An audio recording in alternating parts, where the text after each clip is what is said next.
Bonjour, nous recevons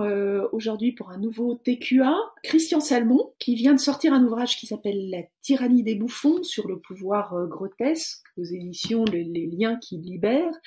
Christian Salmon est un essayiste, chercheur, écrivain qui s'est fait connaître notamment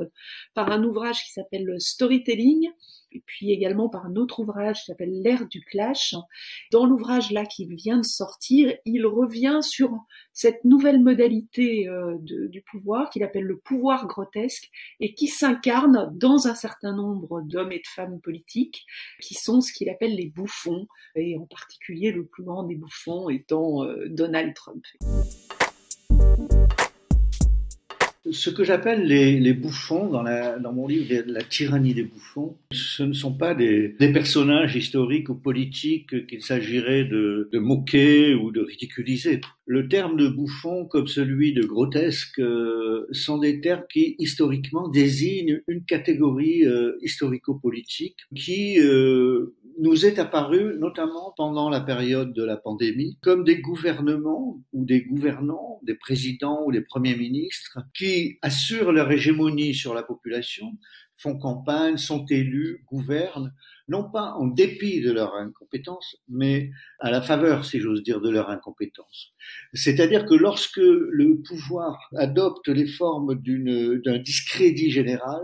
il va épouser des formes paradoxales de gouverner, c'est-à-dire qu'il va transgresser le statut, les habitus, la rhétorique du gouvernement, et il va gouverner non pas en dépit de cette irrationalité, mais dans une sorte de logique rationnelle de cette irrationalité, c'est-à-dire que s'il n'obéit pas aux catégories de la gouvernance, de la présidentialité dans un régime démocratique, eh bien cela signifie que son pouvoir ne lui vient que de lui-même. On a vu ça au Brésil avec Bolsonaro, Boris Johnson en Grande-Bretagne, Modi en Inde et évidemment Donald Trump aux États-Unis. Tous se sont manifestés pendant la pandémie, non pas seulement en déniant la gravité de la crise sanitaire, mais tout simplement l'existence de cette crise sanitaire, c'est-à-dire en jetant le discrédit sur l'opinion des épidémiologistes, sur les statistiques de gens contaminés et malades, et d'affirmer ainsi une sorte de pouvoir sans contrôle. Alors l'émergence de ce pouvoir grotesque, on pourrait dire, au fond, ces dirigeants qui jettent le discrédit sur à peu près tout, sur toutes les paroles autorisées, qu'elles proviennent des journalistes, qu'elles proviennent des hommes politiques, de l'opposition, des épidémiologistes dans le cas de la pandémie. C'est une politique du discrédit qui surfe sur ce que j'appelle la spirale du discrédit. Et il faut donc s'interroger sur la durabilité, la persistance de ce discrédit. Selon moi, ce discrédit est apparu au moment de la crise de 2008,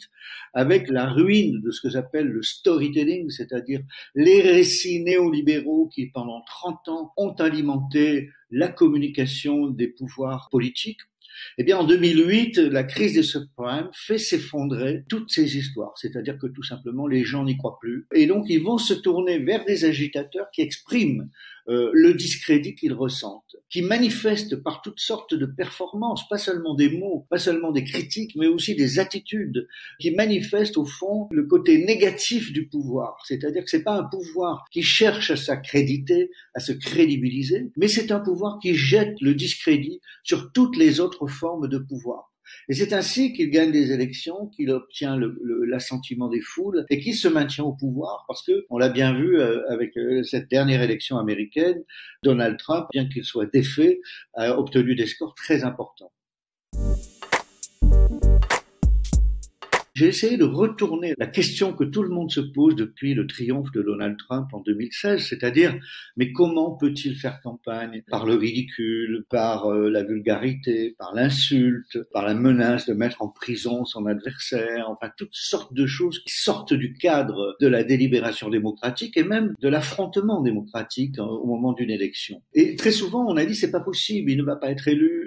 Une fois qu'il a été élu, on a dit c'est pas possible, il ne va pas gouverner très longtemps, il ne restera pas au pouvoir. Et il s'est maintenu au pouvoir, et donc on voit maintenant qu'il a failli être élu. Alors comment fonctionne cette logique? Eh bien, il faut invoquer là les GAFAM, les algorithmes et les réseaux sociaux. C'est-à-dire qu'il y a une articulation entre cette gestion grotesque du pouvoir, qui jette le discrédit, comme je l'ai dit, sur tous les pouvoirs autorisés, et la manière dont ce discours se diffuse va être repris par les réseaux sociaux. Les réseaux sociaux fonctionnent à la transgression, c'est-à-dire que plus un message est transgressif, plus un message est insultant, plus un message est ridicule, plus un message est grotesque, c'est-à-dire sort du cadre normal d'une discussion raisonnée, eh bien plus ce message va être retweeté, plus il va être partagé sur les réseaux sociaux, et les algorithmes vont s'emparer de ces messages et les démultiplier d'une certaine manière, créant une véritable vague de discrédit, vague d'insultes, vague de transgressions.